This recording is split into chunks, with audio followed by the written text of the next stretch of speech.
Mi u Hrvatskom zavodu za javno zdravstvo, u Ministarstvu zdravstva i svim drugim institucijama medicinskim i znanstvenim u Hrvatskoj smo uvijek spremni dati odgovore na sve pitanja i preispitivati i naše zakone i naše programe, naš program cijepljenja i sve ostalo, ali ono što je znanstveno potvrđeno i za ono što stručnjaci kažu da je najbolje, mi ćemo to dakako uvijek podržati i to očekujemo i od politike. Kao pravobraniteljica smatram da sve dok postoje nedvojbeni stručni i znanstveni dokazi da korist od cijepljenja nadmašuje rizike, pravo na cijepljenje se smatra pravom djeteta na zaštitu prema najvišim standardima koje je propisano Konvencijom o pravima djeteta.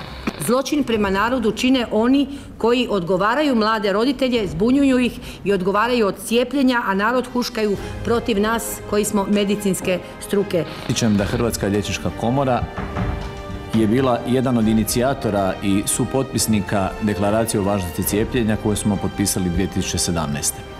Tada, kao i sada, čvrsto stojimo na poziciji Deklaracije o važnosti cijepljenja.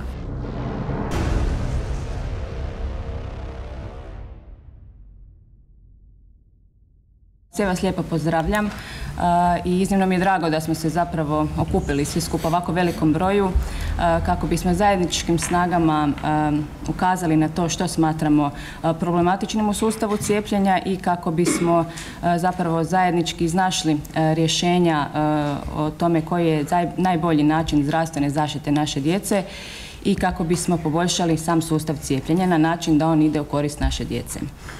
Kao što ste me najavili, ja sam dakle liječnica, specijalist patolog, doktorica sa medicinskih znanosti i znanstveni suradnik pri Medicinskom fakultetu Sveučilišta u Zagrebu. Danas sam ovdje zapravo u funkciji roditelja. Roditelja koji će ispričati svoju priču u susretu sa sustavom cijepljenja u Hrvatskoj koji je u jednom velikom kaosu. Zašto je taj sustav u kaosu, čućete iz mog izlaganja. A ono što ću iznijeti zapravo, obzirom da smo vremenski ograničeni, predstavlja samo jedan vrh sante leda, odnosno veliki dio problema tijekom svog izlaganja neću stići spomenuti. Kao što ste se pomenuli, jako mi je drago da ste napomenuli taj uvod, dakle da se cijepljenje u javnosti prezentira kao najveći medicinski uspjeh 20. stoljeća u koji nema mjesta sumnji. S tim u skladu, kao što ste i rekli, je 2017. godine donijet dokument koji izražava zajedničko mišljenje svih sudionika sustava cijepljenja. On je sadržan u Deklaraciji o važnosti cijepljenja. Iz te deklaracije o važnosti cijepljenja izdvajam jednu rečenicu. Za nju vas molim da je zapamtite i da se sjetite ponovno na kraju moje prezentacije, kao i tijekom svih budućih rasprava o cijepljenju. Ta izjava kaže da je nesporno, znanstveno utvrđeno kako je dobrobit cijepljenja za zdravlje ljudi neusporedivo veća od rizika pojave mogućih posljedičnih, u pravilu pojedinačnih neželjenih događaja. Ovu su izjavu potpisali, kao što ste spomenuli, svi važni sudionici tog sustava cijepljenja, među kojima su brojni danas ovdje, što mi je iznimno drago. Moje iskustvo kao mame počinje u lipnju 2017. godine, kada je mojoj kćerki, koja je, kao što vidite na ovoj lijevoj slici, koja je imala jako gustu i bujnu kosu, ta kosa počinje opadati u pramenovima. Kroz nepuna 2 mjeseca na središnjoj slici vidite kako ona izgleda. Dakle, njeno vlasništvo je gotovo potpuno bez ijedne vlasi, što se zapravo kroz otprilike 3 mjeseca na kraju desilo. Dakle, moja kćer je ostala potpuno bez kose. Za to vrijeme smo ju naravno vodili na medicinsku obradu kod liječnika specijalista dječjeg dermatologa, gdje joj je ustanovljena dijagnoza alopecia areata. Napravili smo iznimno opsežnu biokemijsku, laboratorijsku i morfološku obradu. Tijekom te obrade nije isplivao niti jedan rezultat, odnosno nalaz koji bi mogao ukazati zašto je do ovakvog stanja došlo. Ovo je njena slika od prije nekoliko dana, kada vidite da je njeno stanje nepromijenjeno. Dakle, osim kose, otpali su joj trepavice, obrve i neki nokte. Napominjem da lijek za ovu bolest nigdje u svijetu ne postoji. Dakle, registriranog lijeka za alopeciju nema. I tu počinje zapravo moja priča o tome da kao majka pokušam shvatiti što se desilo i postavlja se legitimno pitanje da li zapravo proces cijepljenja može dovesti do alopecije. Istraživanjem dostupne literature, znanstvene i stručne, dolazim do odgovora da je to moguće. S tim u vidu, a sve u svrhu toga kako bi svome djetetu pomogla, odlazim u ordinaciju nadležne pedijatrice zamoliti uputu o lijeku. kako bih saznala neke podatke za koje sam smatrala da mi mogu pomoći kako bih svome djetetu pomogla. Tu uputu o lijeku dobijem na portugalskom jeziku, bez prijevoda na hrvatski jezik. Zašto je tome tako, saznala sam nekoliko dana kasnije, a razlog je taj što je moja kćerka i 1000 druge djece u Hrvatskoj primilo cjepivo koje je namijenjeno brazilskom tržištu. Kako je uopće to cjepivo dospjelo na tržište Republike Hrvatske, dobila sam odgovor isto tako nekoliko dana kasnije od čelnika službe za epidemiologiju Hrvatskog zavoda za javno zdravstvo, koji kaže da je u vrijeme odluke o interventnom uvozu ovog cjepiva za brazilsko tržište bilo i drugih cjepiva na tržištu Europske unije, ali se nitko nije javio na natječaj. To je samo ovo cjepivo u brazilskom pakiranju je ponuđeno. Ono što je ovome sporno zapravo da se lijek moguće uvesti iz takozvanih trećih zemalja, odnosno izvan tržišta Europske unije, međutim ovo cjepivo konkretno njeno je dakle uvezeno ono koje je bilo namijenjeno za brazilsko tržište. Međutim, to nije sve. Ista se osoba boji da će se češće morati pribjegavati tom rješenju, jer se proizvođači cjepiva u Europskoj uniji ponašaju monopolistički i pokušavaju utjecati na to koja ćemo cjepiva koristiti na način da nam uskraćuju dostupnost cjepivima koja trebamo. Što je u samom interventnom uvozu cjepiva zapravo sporno? Sporno je između činjenice, osim činjenice da je uvezeno cjepivo koje nije odobreno na tržištu Europske unije, sporna je činjenica da pravilnik koji regulira zapravo pobliže uvjete kako se taj uvoz provodi nikada do dana današnjeg nije donesen, a trebao je biti donesen isto kada je Zakon o lijekovima koji je interventni uvoz propisan, dakle 2014. godine.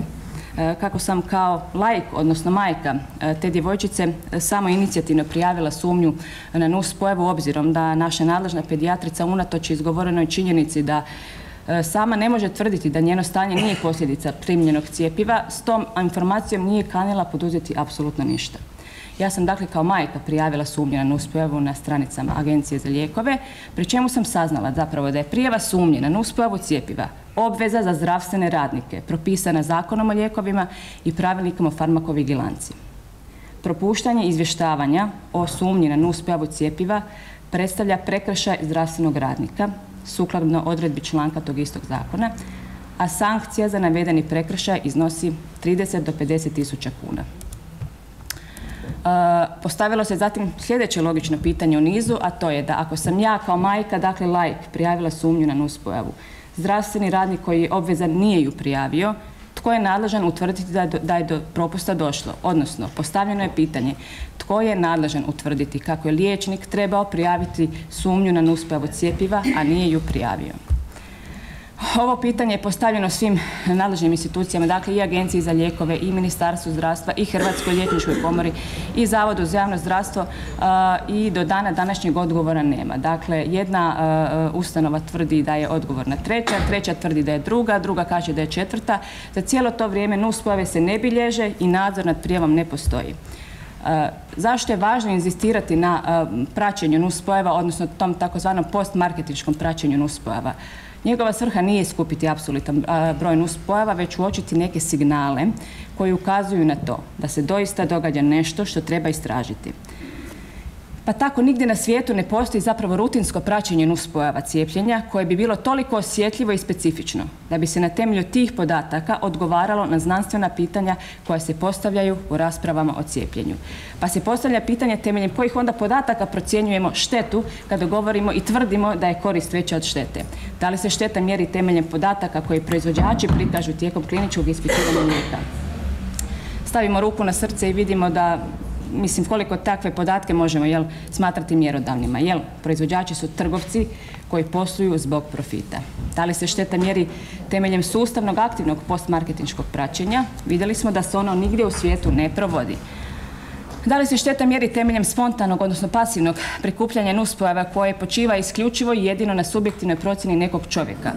Za to smo vidjeli da ne funkcionira. Time dolazim zapravo do zaključaka, odnosno mojih prijedloga kako smatram da bi se sustav cijepljenja, a prvenstveno zdravlje naše djece trebalo poboljšati. Pa ako smo definirali da pravilnik kojim se reguliraju uvjeti izvanrednog uvoza cjepiva ne postoji, treba ga donijeti.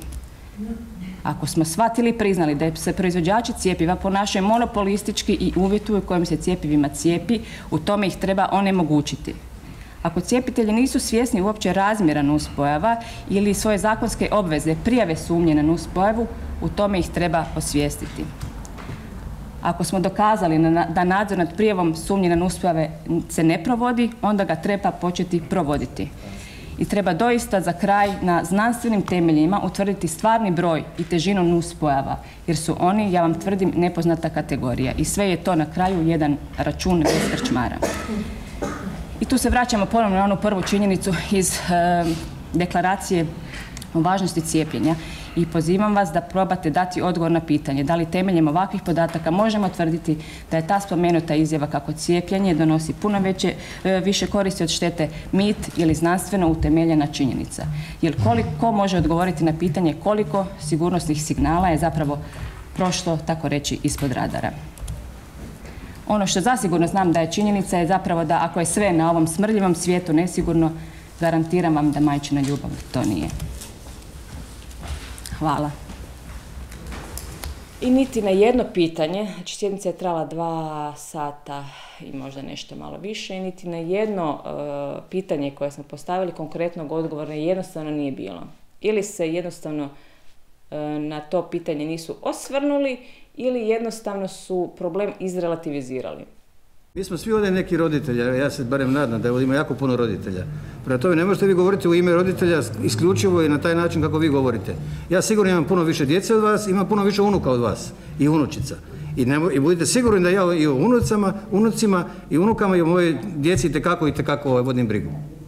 Prema tome nemojte govoriti u ime roditelja, jer i mi smo roditelji ovdje koji sjedimo oko ovoga stola. Ok, kolega Kajić, izvolite.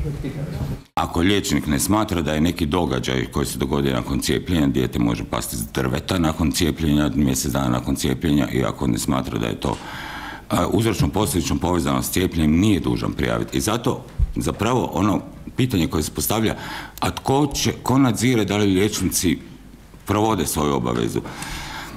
Zapravo nema puno smisla ta odredba zakonska, jer liječnik bi bio kriv da kaže ja smatram da je ovo povezano s cijepljenjem, ali neću prijaviti. Mislim da tako nešto nije realno. Teško je doći do nekog momenta gdje će vas druga strana razumno poslušati, jer vi tu drugu stranu jako ugrožavate.